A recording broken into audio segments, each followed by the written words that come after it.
और आप आरएसएस से हैं और आरएसएस ने पहले ही मऊगंज को जिला घोषित कर चुका है, तो क्या लग रहा है कि इस बार जो है कि मऊगंज जिला बनेगा?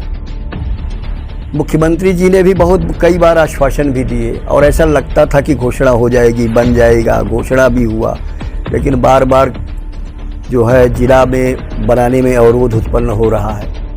मऊगंज जिला बनने से यहाँ आसपास के लोगों को सुविधाएं बढ़ेगी, रीवा नहीं जाना पड़ेगा, उनके काम अपने हर मऊगंज में होगा।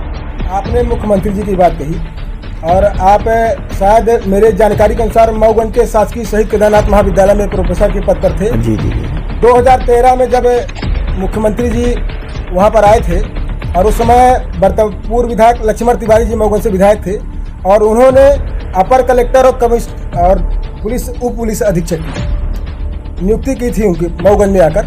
धरना प्रदर्शन उनका चल रहा था जिले को लेकर पूर्व विधायक जी का, तो उसका आज तक जो है मूल रूप वो नहीं पाया, ना वहाँ पर कार्यालय है कहीं पे, ना कि यहाँ पर जो अधिकारी पदस्थ हैं वो यहाँ तक कि वो मुख्यालय में नहीं रहते।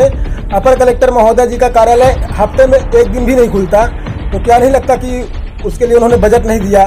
तो क्या ये माना जाए कि जिला घोषित कर देंगे तो फिर वही वोट की राजनीति लिए? मेरा सवाल था कि विधायक निधि से हनुमाना को क्या कुछ विधायक मऊगंज विधायक प्रदीप पटेल जी अब तो राज्य मंत्री भी हैं और जिले की तैयारी कर रहे हैं, तो उन्होंने अपने विधायक निधि से हनुमाना या कि क्षेत्र के जो आपका जो 98 पंचायत है एक भी काम उनका आप हमें बता दीजिए जिससे उनको सुनने पर यह मालूम है कि हमने ये काम किया है, जनता इस काम को मानती है कि विधायक जी ने अपने निधि से ये काम किया है। एक्चुअली इस हो सकता है कहीं करे हो, पर मुझे तो मेरी जानकारी भी नहीं है। नमस्कार साथियों, इंडिया रिपब्लिक न्यूज के सभी दर्शकों को। कैसा हो मऊगंज में विषय से हटकर सिर्फ एक मुद्दे पर इस बार बात हो रही है, जिला मऊगंज को लेकर, जो इस समय सोशल मीडिया में काफ़ी ट्रोल हो रहा है। तो इस चर्चा के लिए आज हमारे साथ जुड़ रहे हैं एक समाज सेवी और आरएसएस से विभाग संचालक प्रोफेसर रवि प्रताप द्विवेदी जी। सबसे पहले मैं उनका अपने चैनल में स्वागत करूंगा। सर स्वागत है हमारे चैनल में। धन्यवाद सर। सवालों पे आ रहा हूँ सीधे जी। इस समय सोशल मीडिया में काफ़ी ट्रोल हो रहा है जिला मऊगंज को लेकर, उसको मऊगंज के वर्तमान विधायक जो है थोड़ा उसको हवा भी दी है जिले को लेकर, और आप विभाग आरएसएस से हैं और आरएसएस ने पहले ही मऊगंज को जिला घोषित कर चुका है, तो क्या लग रहा है कि इस बार जो है कि मऊगंज जिला बनेगा? मऊगंज जिले बनने की अनुकूलता तो है जी। और बहुत दिन से चल रहा है कि मऊगंज जिला बनेगा। संघ ने तो लगभग पहले ही अपना जिला घोषित कर दिया। संघ की दृष्टि से संघ के कार्यों के लिए मऊगंज जिला है और मुख्यमंत्री जी ने भी कई बार आश्वासन भी दिए और ऐसा लगता था कि घोषणा हो जाएगी, बन जाएगा, घोषणा भी हुआ, लेकिन बार बार जो है जिला में बनाने में अवरोध उत्पन्न हो रहा है। वर्तमान विधायक भी जिला बने इसके लिए सक्रिय रहते हैं। हम लोगों से जब बात होती है तो यही कहते हैं कि जिला बनेगा जी। हाँ, लोगों में उत्सुकता बहुत है और इस बार लोग चुनाव से पहले मऊगंज को जिला देखना चाहते हैं। एक उद्देश्य है उनका, है ना, क्योंकि बहुत लंबी प्रतीक्षा किया है लोगों ने जिले के लिए और सारा आसपास का जो इलाका है, लोग हैं मऊगंज के जो रहने वाले लोग हैं, उनकी आशा भी है और ख़ासकर विधायक जी से और माननीय यशस्वी अपने मुख्यमंत्री जी से, और ऐसा लगता है कि जिले की घोषणा होगी और जिला बनेगा चुनाव से पहले। हनुमाना जनपद में लगभग 98 पंचायत ऐसा है कि मतलब जनपद में आती हैं जी, और आप ऐसे पृष्ठभूमि में काम करें आरएसएस में जिससे लोगों का सीधा जमीनी स्तर पर जुड़ाव रहता है, उनसे कनेक्टिविटी रहती है, तो लोगों का क्या ओपिनियन है? चूँकि आप बिल्कुल रहते हैं, उनकी आवश्यकता है जिला को लेकर। बिल्कुल, ये हनुमाना जनपद जो है आदिवासी बेल्ट से भी जुड़ा है, मऊगंज भी जुड़ा है आदिवासी बेल्ट से, है ना। आदिवासी बेल्ट की दूरी हनुमाना और मऊगंज से बहुत ज़्यादा भी नहीं है, और उधर ये देखा जाए पिपराही है, जड़कुड़ है, ये जो आदिवासी बेल्ट है, वहाँ के लोग भी बहुत इच्छुक हैं, माने बहुत एक तरह से उनके मन में तीव्र इच्छा है कि मऊगंज जिला बने। और अब जनपद तो बड़ा जनपद है ही है, और बड़ा जनपद होने के कारण मऊगंज जिला बनने से यहाँ आसपास के लोगों को सुविधाएं बढ़ेगी, रीवा नहीं जाना पड़ेगा, उनके काम अपने मऊगंज में होगा।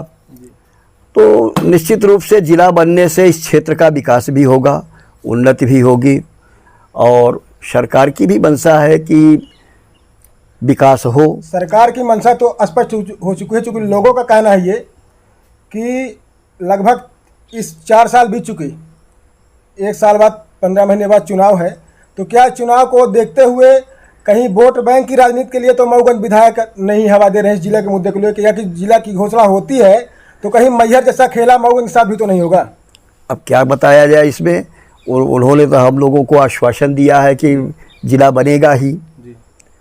अब राजनीति है, राजनीति में सबकी अपनी अपनी कहीं न कहीं समस्याएं रहती हैं, कुछ कठिनाइयाँ भी रहती होंगी, लेकिन मैं आशा करता हूं कि विधायक जी मऊगंज को जिला बनाने के लिए माने एक सूत्रीय अपना ये अभियान लेंगे, और चुनाव से पहले जो 2023 में चुनाव होगा उससे पहले निश्चित रूप से मऊगंज के ज़िले की घोषणा होना चाहिए। और मैं तो समझता हूं कि उससे पहले कुछ इतना काम हो जाए कि जिला की बनने की प्रक्रिया भी चालू हो जाए, तब तो लोगों में विश्वास जाएगा, विश्वास बनेगा। समय को देखते हुए क्योंकि जो जिला बनाने की प्रक्रिया है तो उस प्रक्रिया के अनुसार क्या समय है? यदि जिला की घोषणा आके मान लीजिए मुख्यमंत्री जी आके एक बार जैसे घोषणा किए थे कि आप हमको वोट दीजिए, हमारा विधायक यहाँ से दीजिए, हम आपको पहली ही कैबिनेट की मीटिंग में मऊगंज को जिला घोषित करेंगे, तो फिर से वही लालीपाप मऊगंज में आके दे सकते हैं एक बार, और फिर उसी के नाम पर वोट बैंक की राजनीति की जा सकती है। अब राजनीति तो है ही है जी, पर मैं जहाँ तक मुख्यमंत्री जी को जितना मैं समझता हूँ, जानता हूँ, और उनकी भी इच्छा है कि मऊगंज जिला बने, क्योंकि पहले भी मऊगंज को जिला बनाने के लिए उन्होंने एक तरह से घोषणा भी कर दिया था। अब कुछ शासन में कठिनाइयाँ आती रहती होगी, किन कारणों से नहीं बन पाया, आगे नहीं बढ़ पाया, पर मैं अब आशा करता हूँ कि माने मुख्यमंत्री जी जो है मऊगंज को जिला अवश्य बनाएंगे, और उसमें अपने क्षेत्र के विधायक माननीय श्री प्रदीप पटेल जी जो हैं उनका भी भरपूर सहयोग और उनकी इच्छा शक्ति, जो मैं बातचीत करने से जो हमें मालूम होता है कि उनकी, वो कहते हैं कि हमारा जो प्रमुख मुद्दा है, हमारा जो प्रमुख लक्ष्य है वो मऊगंज को जिला बनाना है। आपने मुख्यमंत्री जी की बात कही, और आप शायद मेरे जानकारी के अनुसार मऊगंज के शासकीय शहीद केदारनाथ महाविद्यालय में प्रोफेसर के पद पर थे। जी जी जी। 2013 में जब मुख्यमंत्री जी वहां पर आए थे, और उस समय पूर्व विधायक लक्ष्मण तिवारी जी मऊगंज से विधायक थे, और उन्होंने अपर कलेक्टर और कमिश्नर और उप पुलिस अधीक्षक की नियुक्ति की थी उनकी मऊगंज में आकर। धरना प्रदर्शन उनका चल रहा था जिले को लेकर पूर्व विधायक जी का, तो उसका आज तक जो है मूल रूप वो नहीं पाया, ना वहाँ पर कार्यालय है कहीं पे, ना कि यहाँ पर जो अधिकारी पदस्थ हैं वो यहाँ तक कि वो मुख्यालय में नहीं रहते। अपर कलेक्टर महोदय जी का कार्यालय हफ्ते में एक दिन भी नहीं खुलता, तो क्या नहीं लगता कि उसके लिए उन्होंने बजट नहीं दिया? तो क्या ये माना जाए कि जिला घोषित कर देंगे तो फिर वही वोट की राजनीति के लिए जिला को घोषणा कर सकते हैं? अभी तो राजनीतिक बातें हैं, वोट की राजनीति, इस पर मैं ज़्यादा कुछ नहीं बोलना चाहता। मुझे ध्यान है कि एडिशनल कलेक्टर बैठते थे मऊगंज में जी, और शायद DYSP भी बैठते थे जी, और कुछ दिन तक चला, और उनका न्यायालय भी चलता रहा जी। अब किन कारणों से इस समय वो न्यायालय नहीं चल पा रहा है ये तो मैं नहीं बता पाऊंगा, और मैं अपेक्षा करता हूं कि पुनः उतनी ही सक्रियता से जितना मऊगंज के संबंध में माननीय मुख्यमंत्री जी ने अपनी संवेदना दिखाई थी, तो पुनः वो मऊगंज को आगे बढ़ाने के लिए, मऊगंज की उन्नति के लिए कुछ न कुछ निश्चित रूप से वो जिला की घोषणा करेंगे और शीघ्र ही जिला बनाएंगे, ऐसी मैं आशा करता हूं। जहां पर आपका निवास है ये पूरा हनुमाना बेल्ट है, यहाँ पर 98 पंचायत हैं, और यह जिला भी नहीं बनता और हनुमाना की दुर्दशा मैं अभी मार्केट से आया हूँ, देख कर आया हूँ, मूलभूत सुविधाओं से भी वंचित है। तो किस आधार पर इस बार मऊगंज विधायक की जो कार्यशैली है वो किस आधार पर जनता के बीच पर आएंगे, इस पर आपका क्या कहना है? कैसा उनका जनता को समर्थन मिलेगा? अब देख, जब यदि जनता जिला नहीं बनता तो? जनता का समर्थन तो कुछ न कुछ काम करने पर ही मिलता है। जी अब माने मूलभूत सुविधाओं से वंचित है ये क्षेत्र, जी तो विधायक जी को भी काम करना होगा, लोगों को मूलभूत सुविधाओं से जोड़ना होगा। और जो मुख्य काम है जिले का, और मैं आशा करता हूं कि वो इसे प्राथमिकता देंगे और अपने कार्यकाल पूरा होने के पहले मऊगंज को जिले का स्वरूप प्रदान करेंगे। और जैसा कि आप कह रहे हैं कि आगामी चुनाव में यदि जाना है तो कुछ न कुछ काम करना पड़ता है जनता के बीच। क्या कुछ काम हुआ है? आप एक भी काम यहाँ हनुमाना जनपद में बता सकते हैं कि इन्होंने विधायक जी ने अपने विधायक निधि से हनुमाना के लिए विशेष रूप से ये काम किया है?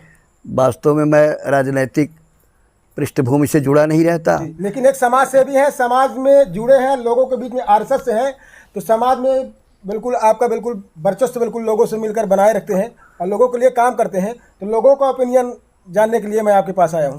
देखिए, व्यवहारिक रूप से वो अच्छे हैं विधायक जी और लोग उनको पसंद भी करते हैं जी। अच्छा, कुछ ऐसा कारण भी रहा, बीच में कांग्रेस सरकार रही, पुनः भाजपा आई। अब उनको तो मैं जहाँ तक समझता हूँ कि थोड़ा तेजी के साथ अपने काम को आगे बढ़ाना चाहिए। लोगों में लोकप्रियता। मेरे सवाल का जवाब नहीं मिला। मेरा सवाल था कि विधायक निधि से हनुमाना को क्या कुछ विधायक मऊगंज विधायक प्रदीप पटेल जी अब तो राज्य मंत्री भी हैं और जिले की तैयारी कर रहे हैं, तो उन्होंने अपने विधायक निधि से हनुमाना या कि क्षेत्र के जो इधर आपका जो 98 पंचायत है, एक भी काम उनका आप हमें बता दीजिए जिससे उनको सुनने पर यह मालूम हो कि हमने ये काम किया है, जनता इस काम को मानती है कि विधायक जी ने अपने निधि से ये काम दिया है। एक्चुअली इस हो सकता है कहीं करे हों, पर मुझे तो मेरी जानकारी में नहीं है। नहीं। तो अब हमारे चैनल के माध्यम से आखिरी सवाल, आप जो हमारे जनप्रतिनिधि है, चूँकि आगे आने वाला चुनाव है, चुनाव को लेकर ही सभी नेता आएंगे। पिछले भी कई पंचवर्षीय में आए हैं, सिर्फ एक ही मुद्दा रहता था चुनाव को लेकर, जिले को लेकर, और आगे आने वाले भी समय में चुनाव है, तो आप उनको सभी को क्या मैसेज देंगे, और खासकर मऊगंज वर्तमान विधायक जी को? वो तो ठीक है, जिला तो है ही है। इस समय जो देश की स्थिति है, देश समाज की स्थिति को लेकर के भी जनता वोट करती है जी। और इस समय जो देश की स्थिति है, एक तरह से जो हिंदुत्व विरोधी काम हो रहे हैं, है ना, और हिंदू समाज को मजबूत करने के लिए, शक्तिशाली बनाने के लिए ये आवश्यक है कि माने हिंदू विचारधारा की सरकार बने। और निश्चित रूप से कहीं न कहीं बीजेपी जो है वो हिंदुत्व से जुड़ी सरकार है। और मैं तो राष्ट्रीय स्वयंसेवक संघ का विभाग संचालक हूँ।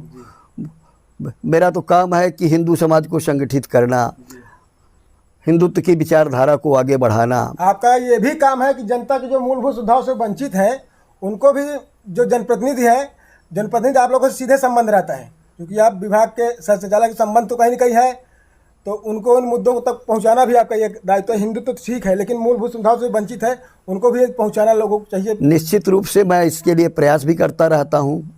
जब वो मुझसे मिलते हैं तो बोलता भी रहता हूँ कि लोगों की जो समस्याएं हैं, जो लोगों की जो कठिनाइयाँ हैं, है ना, उनको दूर करें। और जो मूलभूत सुविधाएं नहीं उपलब्ध हो रही है गांव में, दूर दराज के इलाकों में, वहाँ मूलभूत सुविधाओं के लिए भी प्रयत्न करें। आखिरी सवाल आपसे, चुनाव में यदि जिला नहीं बनता, ज़रूरत है जिले की, तो जनता क्या समर्थन करेगी कि नहीं करेगी? देखिए, अब एक बड़ा मुद्दा है ना, केवल जिला भर मुद्दा नहीं रहता, बड़ा मुद्दा है, पर जिला एक बड़ा विषय होने के कारण निश्चित रूप से मैं जहाँ तक समझता हूँ कि जिले की घोषणा होने पर अनुकूलता रहेगी, ना होने पर प्रतिकूलता तो रह सकती है और रहेगी भी।